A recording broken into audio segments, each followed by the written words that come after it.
Hey, what up YouTube? So it's finally happened. I've got dust on my sensor. Fortunately, it is not the one of the GRs, but it's this one. It's the Sony RX1R, and this one doesn't even have an extending lens. You know, a lot of people blame the sensor dust issue on the GR on this, the fact that it extends the lens when you switch it on, and when you switch it off, retracts, and that's blamed for sucking dust in. Now this one, you just switch on and nothing happens to the lens. You know, it's all internal and it's closed, but it's now got dust on the sensor. And since I got this one, all closed systems are difficult to clean, and you can see I have tape over the microphone holes on this one, but it's still gotten dust on the sensor. And I found it by accident actually, but here's how you check your camera. I went out shooting today very early in the morning because I looked at the weather forecast yesterday and it promised fog.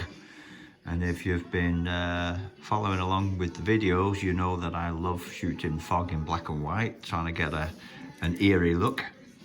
And I took these two out and did some side-by-side shots, and went walking around a little forest with a small lake in the middle. And I met and talked to another photographer while I was out there, and he was really curious about this one. And while I was showing him the various features of the lens, I accidentally knocked it up to f/22, and it was only later that I realized that I was shooting at f/22 when the ISO was going up. And so I'd been shooting around f5.6, f4, etc., and to keep the ISO really low. And I was getting some nice shots, but when I checked the ones that were shot at f/22, I could see these spots on the sensor, and you can take a look at these here now.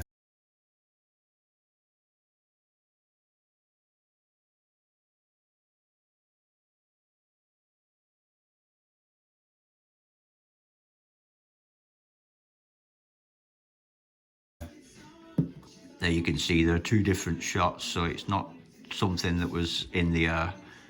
They are dust spots on the sensor, maybe a small hair or something like that. That could come in through the battery case, battery cover, I suppose. But you know, it just goes to show, everyone rags on the GR3 and the GR3X and the GR2 and the GR1 for getting dust on its sensor, but it does affect other cameras, other systems that were, you know, you probably wouldn't expect it to. So the only ones where you can really do a bit of DIY easily enough, that would be something like my Sony A7 II or my wife's Sony A7 II, because you can get right into that. You can get right into the sensor there, take the lens off and give it a clean yourself. I've got a small cleaning kit for mine. But yep, dust on the sensor. Will it bother me with this camera? No. It's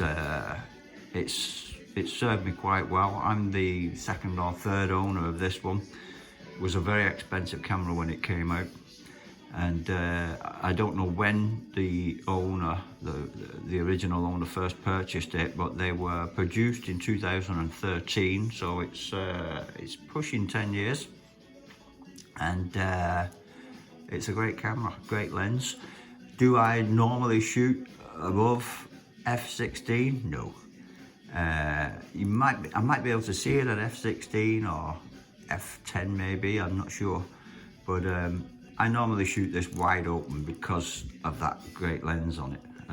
So I use it for candid portraits mostly, and you don't see anything there. I haven't noticed. I've shot at about 5.6 and you can't see anything at all, but get up into these numbers up here, f/16, f/22, and you will see it. So what you want to do, you want to focus to infinity. On this particular camera, I go down to manual focus, so I switch it on, get a really high f-stop, and then using manual focus, you can see the bar at the bottom there, very rudimentary on a Sony, but this is showing you your focusing scale. So I take that all the way out to infinity and focus on and shoot the sky or something like that. And because it was foggy today, there were ideal conditions to actually pick up any marks on the sensor by doing that. So you just take a picture and then examine your photo later. And that's how you can see if you've got dust on your sensor, like I have. I haven't done a test on the recoils lately, so I'm going to check those out in the next couple of days. But yeah, sad but true. But is it the end of the world? No, not by a long shot. Still a fantastic camera. I never normally shoot so high up in the aperture scale, so it won't be a problem. And if it ever happens with the Ricoh, that won't be a problem either, I don't think. It's very rare that I shoot so high up. And I haven't got a case for this one, but because of the dust issue, I did buy this somewhat expensive leather cover for it. So whenever the Ricoh, one of the Ricohs is in my pocket, it's in a case like this, completely covered. And I'm hoping that that will extend the dust-free lifespan of it. So, ciao for now. See you later. Have a good one. Bye.